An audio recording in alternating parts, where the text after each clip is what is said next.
Ram Janmabhoomi Teerth trust में महंत दिनेंद्र दास, जो कि एक सदस्य के रूप में हैं और निर्मोही अखाड़ा के हैं। 5 जुलाई को निर्मोही अखाड़ा की एक बैठक हुई है, उसमें दिनेंद्र दास को निर्मोही अखाड़ा से बाहर कर दिया गया है, जिसको लेकर कल एक याचिका सुप्रीम कोर्ट में दाखिल भी की गई है। हमारे साथ बात करने के लिए निर्मोही अखाड़ा के जो वकील हैं, उनसे हम बात करेंगे कि ये पूरा क्या मामला है, और अगर निर्मोही अखाड़ा में दिनेंद्र दास को हटाया जाता है तो उसके सदस्य के रूप में किसको लाया जाएगा। हाँ, ये जानकारी दीजिए कि जो दिनेंद्र दास को आपने हटाया है अभी 5 तारीख को बैठक में, उसके बाद सुप्रीम कोर्ट में आपने याचिका दी है, तो अगर याचिका आपने जो दी है और अब नया कोई सदस्य होगा, तो क्या दिनेंद्र दास को हटाए जाने के बाद वो राम जन्मभूमि तीर्थ ट्रस्ट के सदस्य के रूप में कार्य कर सकते हैं? नहीं, अभी तो आज की डेट में तीर्थ क्षेत्र के वो सदस्य बने रहेंगे जब तक कि अपने प्रस्ताव के साथ 3 महंतों का नाम वहाँ प्रपोज नहीं करूँगा।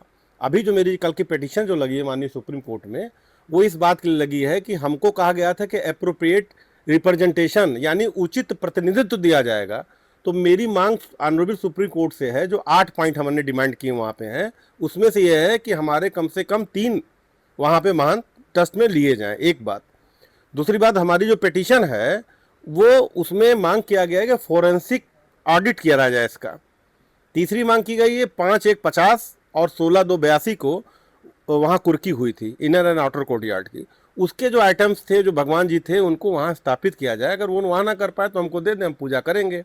चौथा, हाईकोर्ट की एक मॉनिटरिंग कमेटी रहेगी, वो ट्रस्ट के काम को देखेगी कि वो कहीं सही कर रहे हैं कि नहीं कर रहे हैं। अब आपका जो क्वेश्चन है दिनेंद्र दास का जो इफेक्ट है वो ये है कि अभी वो तीर्थ ट्रस्ट में रहेंगे, लेकिन अब हम एक प्रस्ताव द्वारा 3 महंत के नाम वहाँ कल का जो ऑर्डर होगा, जो भी ऑर्डर होंगे, उसके बाद हम आगे की प्रक्रिया बढ़ाएंगे और तीर्थ क्षेत्र में प्रस्ताव देंगे कि अपने 3 नाम या 5 नाम, जैसा माननीय हाई सुप्रीम कोर्ट हमको निर्देशित करेगा, मैं वहाँ नाम दूंगा।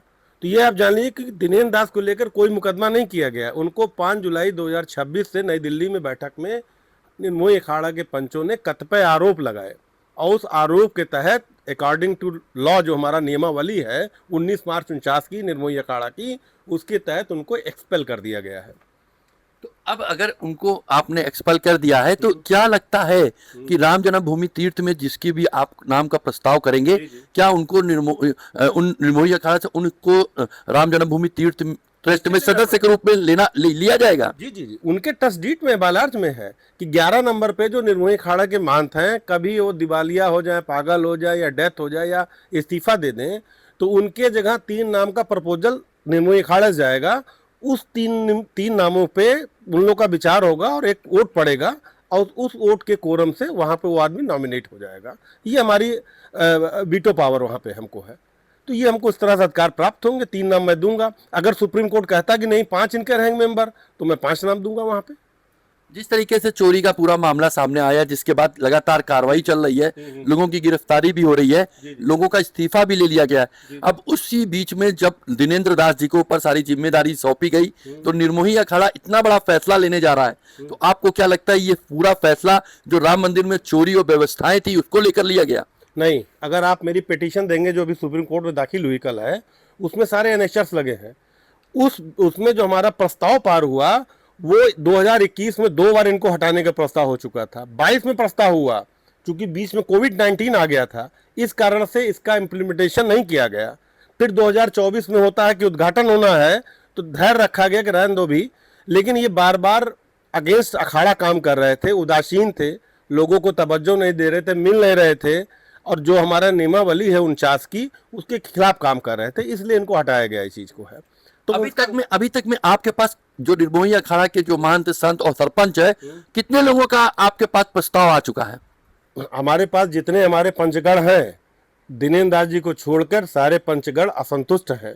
हमारे यहाँ 13 पंच हैं और 21 का टोटल कोरम है। अभी वर्तमान में 13 पंच हैं, 13 में से 11 लोग का प्रस्ताव आ चुका है मेरे पास, और प्रस्ताव पे सब लोग ने सिग्नेचर भी कर दिया है। जिसने सिग्नेचर नहीं किया है वो लेटर द्वारा मुझे अपना समर्थन दे रहे हैं, जो दूर है, जैसे गुजरात में और अन्य जगह पे है, राजस्थान में, वो लोग लेटर द्वारा हमको ईमेल कर दे रहे हैं। तो वो प्रमाण है कि 11 आ गए हमारे साथ। तो अब है कि दिनेंद्र दास जी के बैठ के हम लोग पंचगढ़ चर्चा करेंगे और उनको एक नई ड्यूटी दिया जाएगा, नया कर्तव्य दिया जाएगा उनको भविष्य में।